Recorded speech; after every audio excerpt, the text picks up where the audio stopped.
morning. Welcome to Books at the Bottom of the Stairs. My name's Lorene. Today in Nova Scotia we're having the typical kind of blizzard where there's all kinds of snow falling followed by rain, and if we're unlucky, followed by freezing weather, so it turns into an ice event. So keep fingers crossed that it stays kind of warm. I'm feeling a little bit better. I'm able to spend most of the day downstairs, have to go upstairs sort of mid-afternoon and really relax, but breathing's a bit better, but not great.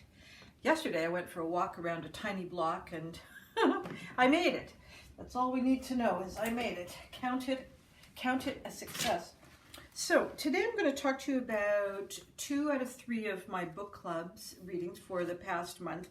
I decided that I'm going to have to do it the month after because the way the book clubs stagger, I can't get all 3 books finished in time for that particular month. So the first book club is with Woozles that I've spoken about before, and we read Upright Women. Oh my gosh, I don't have, yeah I do I have the, by Sarah Gailey. Now, this was voted on. We have got a pretty interesting voting system where, because of the pandemic, we can't gather as a book club. So one of the women very kindly takes a poll of all of our suggestions, and we try to make them like an ebook or an audiobook or something like that, so that way everybody can have access to it, because also the library doesn't usually have a ton of books.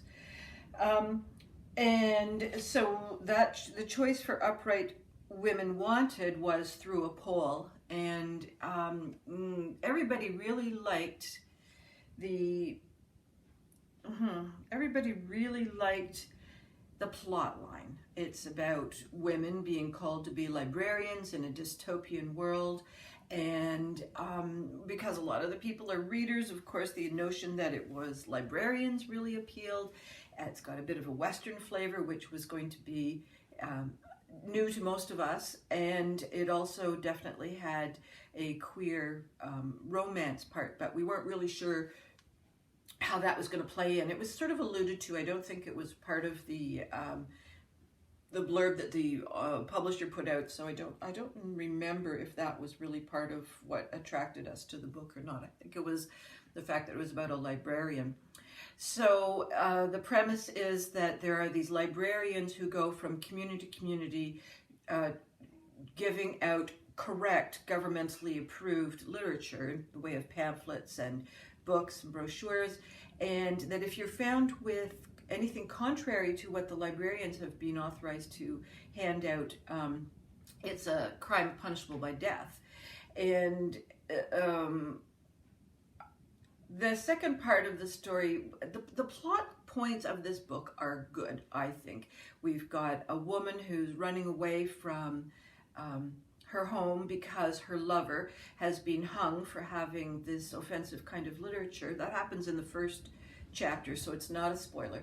And then what she does is she escapes in the librarians' carriages or wagons and so forth, and they proceed across the plains of Utah, and no, I'm not actually sure what state they're in. My geography kind of fell apart, but they're headed to the border of the Badlands, which presumably are the good lands, because it's not what the government wants you to do, so therefore, you know.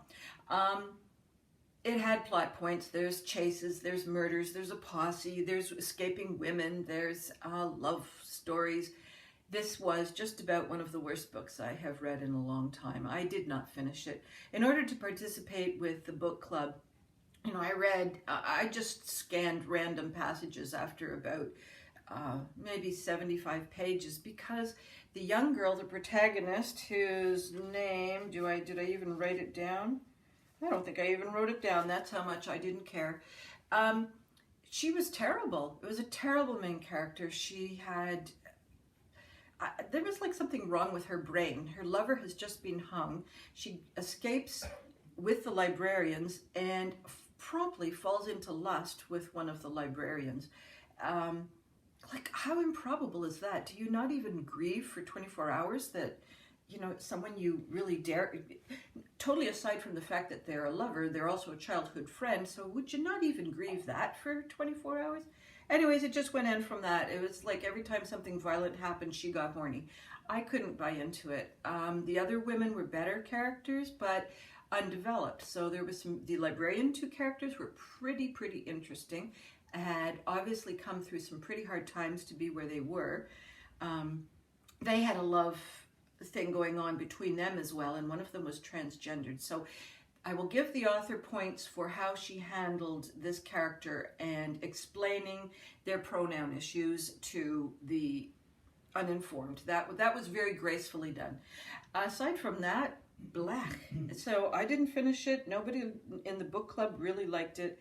They felt that it was significantly underdeveloped and that the parts that were good were too short. And they really wanted to see the secondary characters and felt that the main character just offered nothing to the plot. So like total thumbs down on that book. And I know it's been a pretty popular call out from other booktubers saying, you know, really looking forward to this. But I'm going to be very curious to hear whether they wrap it up with any kind of sincerity. I don't know. I think it was just a complete bust. Okay, so the other book club, my young adults book club for older ladies, we chose to read The Crooked Saints, and that one was pretty darn good in my opinion. I think that the group was a bit divided on it. Most of them felt that the central character, Daniel, who is called Daniel the Saint, was kind of peripheral to the story, so it had that in common with the upright women. So what we have here is a group of people in a small community. They're of Mexican descent, and they're in an American state, and they are able to grant miracles. And so people come to them, they're brokenhearted, they've got something in their deep secret past, and they're seeking change in their lives. And so they ask the saint for a miracle, performs it. That saint has no idea what the miracle will be. So it could be someone who's really, let's pretend, this isn't in the story, let's pretend someone's a shopaholic and has got to the point where they're, shoplifting. So asking for a miracle, and what ends up happening is they may become completely transformed into someone swathed in fabric. And the person has to do the deep, dark dive into figuring out, like, what is it that really causes me to create this misfortune? Because most of the people are, they have a lot of authority in their own dilemmas and their own pain. So the person who receives the miracle has to do the work to figure out what's the second miracle going to be. Like, what do I need to change in myself in order to really receive redemption? So that's the backstory. And in the forestory, we've got the three characters who are Daniel the Saint, Joachim, who is a radio announcer, about 16 years old. He's called himself Diablo, and Beatrice, who's a sort of a savant engineer. She really knows how. She's put the radio truck together, and they're running a pirate radio station in an attempt to reach out to, mostly for Diablo's benefit, because he wants to be a radio announcer, but it also reaches out to people who are isolated and in pain. And along come two people who really, one of them really needs a miracle. He's also a radio announcer, and he's got a huge ego, so his miracle transforms him into a giant, which is just kind of hilarious. He really struggles in his miracleness because he's just so big.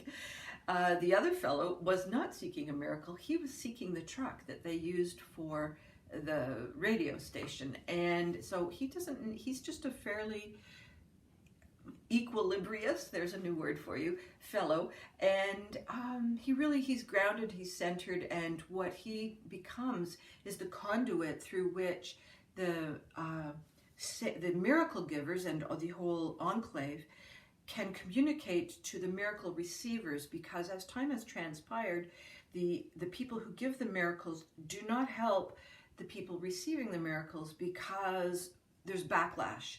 And the backlash, they think, can be very, catastrophic. I mean, really catastrophic. So there's divide amongst the givers and the receivers. And I think, is it Peter? I think his name's Peter. I should have written that down. He is the means by which this community heals. And so this is about redemption. It's about community healing. You need to have a community to help an individual overcome their darkness. It's about magical realism.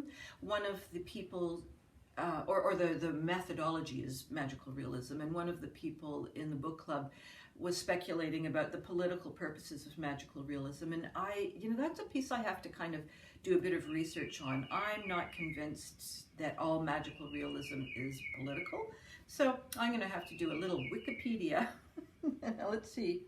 Some of the characters are definitely archetypes, and they would be, greed, sort of the 7 deadly sins, but also the 7 virtues. And it's a really interesting set of dynamics. The setting is really amazing.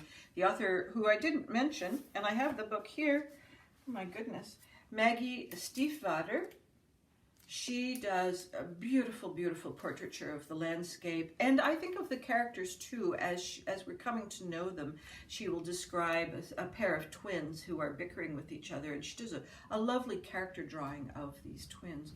I think this is a solid book. Now, I have read some of her other books, so I think she's a really good author. She did the Raven series, which I read the first one of, and the only reason I didn't finish is that I have a rule. I don't like to read a trilogy unless all of them are published, because if I like it, I just want to keep going. So I would say that this is definitely a strong book of Maggie Stiefvater's, and I would recommend it. I think I gave it a 4 out of 5.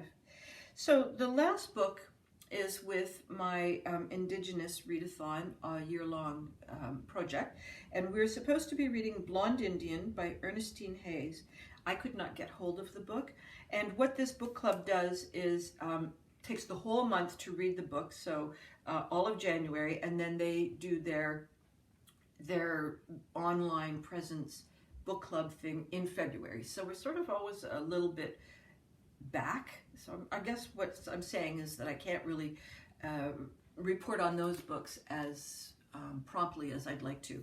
The second book we're reading for February, which I do have, is Mamaskach, and it is written by Daryl J. McLeod, and most of these books that we'll be reading this year are memoirs and of First Nations writers, and I think most of them have had pretty crappy experiences, so I don't think it's going to be a very cheerful set of books, although I'm hoping for hope and redemption and that sort of thing in their writings, but you never know with the memoir.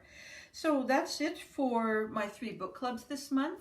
I hope all your reading dreams and adventures to continue to come true, and I will see you next week. Bye-bye.